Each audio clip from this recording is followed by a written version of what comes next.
Caros filhos, para que serve a Bíblia? Para que serve a Sagrada Escritura? Quando olhamos, vemos que Deus nos dá instrumentos, mas por vezes nós nem sabemos para que ele serve e muito menos usá-los. A Sagrada Escritura, ela serve para conhecermos a Deus, para termos intimidade com Ele, para termos amor a Ele. A questão é que, por vezes, nós não usamos. Vemos que, em meio à Sagrada Escritura, os Evangelhos têm proeminência, porque falam de Deus. Ouvimos agora a proclamação do Evangelho de Jesus. E por que são 4? Se falam a mesma coisa, por que não um só? Porque é diante da nossa necessidade, do modo como estamos, do modo como nos encontramos. O Evangelho de São Mateus, ele tem características. Ele se dirige eminentemente aos judeus recém-convertidos ao cristianismo. E tem certas características que marcam isso. Vemos no seu início, existe a anunciação. Padre, mas a anunciação está em Lucas. Lá, quando o anjo fala à Virgem Maria. Sim, mas também tem em Mateus, quando o anjo fala a José. E por que a José? Porque era uma sociedade patriarcal. Para que eles entendessem todo este caminho, fala-se a José, porque era ele. E tem, por vezes, encontramos, como dizia na lei, como apresentavam os profetas, mostrando que aquilo que for anunciado, aquilo que fora dito, aquilo que fora ensinado, agora se torna manifesto. Agora se cumpre. Agora se torna realidade. Mas este também é colocado como o Evangelho do catequista, daquele que leva ao conhecimento. E quando vemos este caminhar do Senhor. Em primeiro, nosso Senhor chama Pedro, chama André, Tiago, João, chama os seus discípulos. Depois institui os 12, os apóstolos. E começa assim a fazer um caminhar com eles. Aquilo que deveria manifestar o Messias, ele o faz. Cura os doentes, restitui a visão aos cegos, faz andar aqueles que são paralíticos, faz os mudos falarem, os surdos ouvirem. Tudo aquilo que vem ensinando. O modo como mostra a sua autoridade, sendo coerente, diferente dos fariseus, dos saduceus, não tem a sua vida regida por aquele ditado dos hipócritas: faz o que eu falo, mas não faz o que eu faço. Ele é coerente. E agora chega este momento, aonde o Senhor prova. Para que existe uma prova? Por que existem provas? As provas existem para sabermos o quanto conhecemos, o quanto sabemos, o que queremos. Para isso existem as provas. Porque o professor... Não, mais do que o professor. Bom, o quanto aquele aluno conhece. Ele tem que saber. Ele tem que entender o quanto ele conhece. E o professor para adaptar. Mas aqui estamos olhando para Deus. Deus já sabia. Mas é necessário que eles tomassem consciência. E por isso começa perguntando: o que dizem por aí? Quem dizem os outros que eu sou? Bom, os outros têm convivência. Eles me vêm curando me vêm pregando, me vêm andando, me faz... Tá bom, esses que não têm contato, o que eles estão dizendo?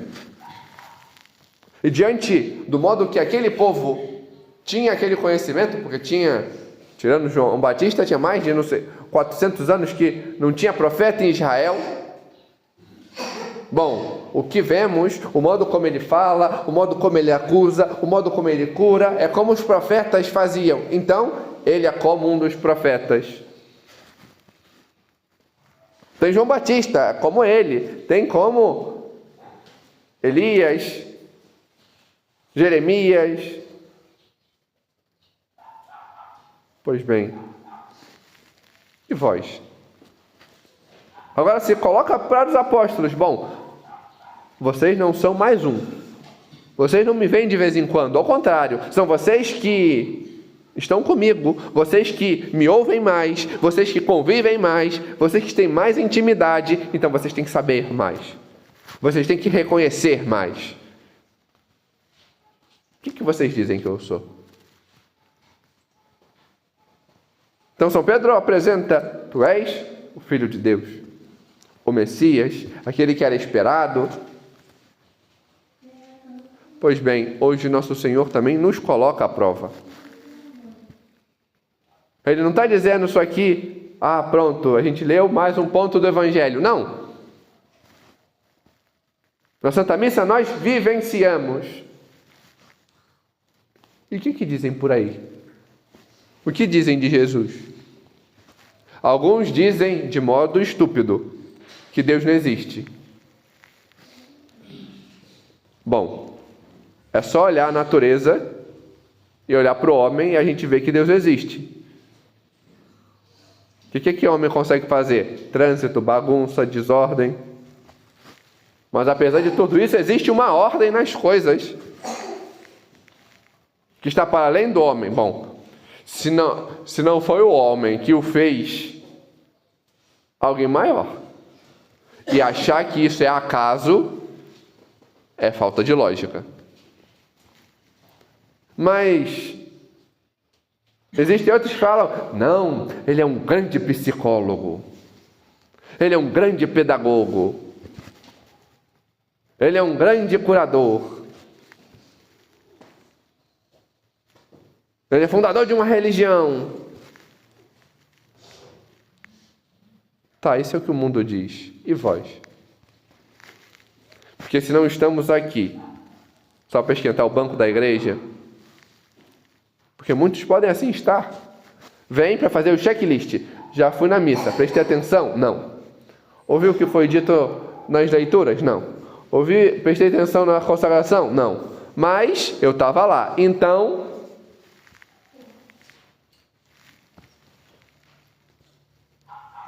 nem celebrei a missa, porque não tinha atenção. Mas se eu estou aqui de verdade, de fato, bom, então eu tenho que ter intimidade com o Senhor.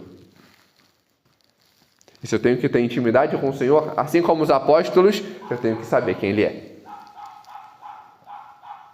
Quem é o Jesus? Quem é o Senhor para mim? Quem é Jesus para mim? É o meu Jesus, meu gênio da lâmpada, que eu esfrego e, bom, Jesus, eu já fui na missa, então agora o Senhor me dá a minha graça. Eu rezei meu terço, então isso aqui tem que acontecer.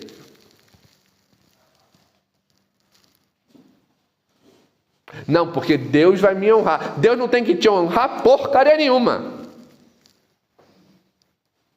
Você não é ninguém na fila do pão.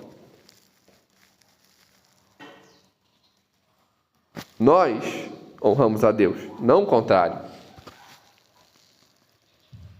É a Ele. Ele já te deu tudo.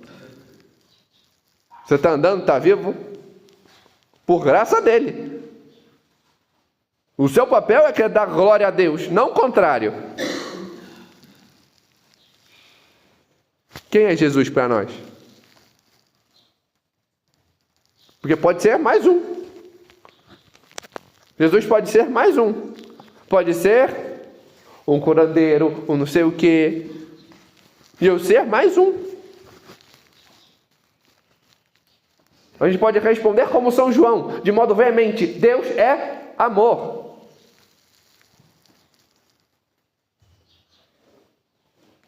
E se assim o vemos, por vezes é triste.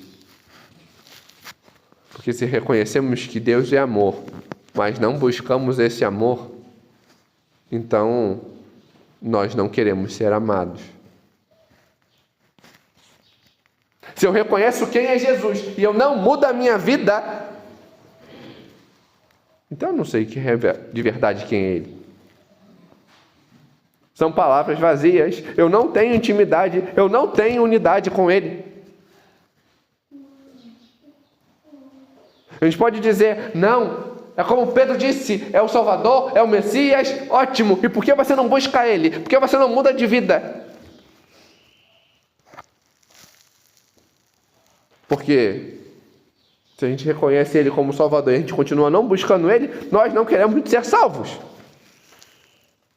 Se eu não estou mudando de vida, se eu não sei ser diferente, se eu não me empenho em mudar, então eu não quero. Então eu não reconheço. Eis a grande tristeza. O Senhor nos pergunta porque quer que saibamos olhar para nós mesmos. E reconhecer. Eu estou reconhecendo Ele? Eu sei de fato quem Ele é? Porque se eu me encontrei com o Senhor, eu tenho o dever de mudar a minha vida. Porque reconhecer quem Ele é, não querer estar com Ele, bom, não dá. Reconhecer a Deus, de fato, é ser atraído por Ele, porque é próprio. Está no nosso sistema. Agora, ter meras palavras vazias, gravadas, pseudo-decoradas,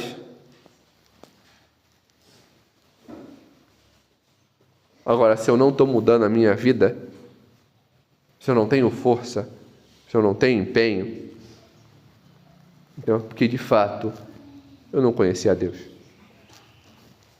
Eu ainda prefiro estar alheio, não conhecer, fechar meus olhos, porque eu prefiro estar longe. É necessário que queiramos conhecer aquele que verdadeiramente nos liberta dessa vida a qual vivemos, da superficialidade na qual estamos, do nosso muito se mexer, para aprendermos a servir. Porque enquanto não conhecermos o Senhor, nós não servimos, nós nos mexemos e o fazemos muito mal. Que queiramos conhecer o Senhor, busquemos reconhecê-lo, assim como fez a Virgem Maria, porque ela serviu, porque ela o conheceu na sua intimidade, reconheceu o que queria e quis que nela se fizesse a sua palavra, não a vontade dela, mas a de Deus. E por isso, soube ir e servir. Que nós possamos conhecer o Senhor e que em nós se cumpra a sua palavra. Amém.